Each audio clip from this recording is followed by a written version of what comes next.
حضرت آسیہ مصر کے بادشاہ کی بیوی ہے، وہ مصر کی ملکہ ہے۔ ننھے موسیٰ علیہ السلام نے اس کی گود میں پرورش پائی۔ اس محل میں ننھے شیر خواہ کی حیثیت سے آنے والا موسیٰ علیہ السلام اب جوان ہو چکا ہے۔ جی ہاں، اب انہیں پیغمبری بھی مل چکی ہے۔ فرعون کے ساتھ مناظرے ہو چکے ہیں۔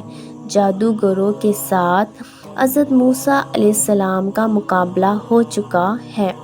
جادوگر مسلمان ہو چکے ہیں۔ حضرت آسیہ جس کی گود میں، جس کے محل میں، آنگن میں پیغمبر پرورش پاتا رہا، آسیہ مجھ سے بڑھ کر اس کی شخصیت سے کون واقف ہو سکتا تھا؟ چنانچہ اللہ تعالیٰ کا آسیہ پر کرم ہوا اور آسیہ نے موسیٰ علیہ السلام کو اللہ کا نبی مان لیا، اور موسیٰ علیہ السلام جس رب کو منوا رہے تھے، حضرت آسیہ نے اس رب کی توحید کا اعلان کر دیا۔ شوہر سٹ پٹا کر رہ گیا۔ فرعون کے غضب کا کوئی ٹھکانہ نہ رہا۔ اس نے اپنی بیوی کو بہت سمجھایا، مارا پیٹا، مگر ناکام ہوا۔ آخر کار اس نے انتہائی اقدام کا فیصلہ کر لیا۔ اس نے اپنے اہلکاروں کو حکم دیا کہ مصر کی ملکہ کو لکڑی کے تخت پر لٹا کر ہاتھوں اور پاؤں میں لوہے کی میخیں ٹھوک دی جائے۔ چنانچہ اہلکاروں نے حضرت آسیہ کو تخت پر لٹا کر ہاتھوں اور پاؤں میں لوہے کی میخیں ٹھوک دی۔ اسی عمل کی وجہ سے اللہ نے فرعون کی فرعونیت کا ذکر کرتے ہوئے اسے میخوں والا کہا۔ آپ نے دیکھا نہیں تیرے رب نے فرعون کے ساتھ جو میخوں والا تھا کیا کیا؟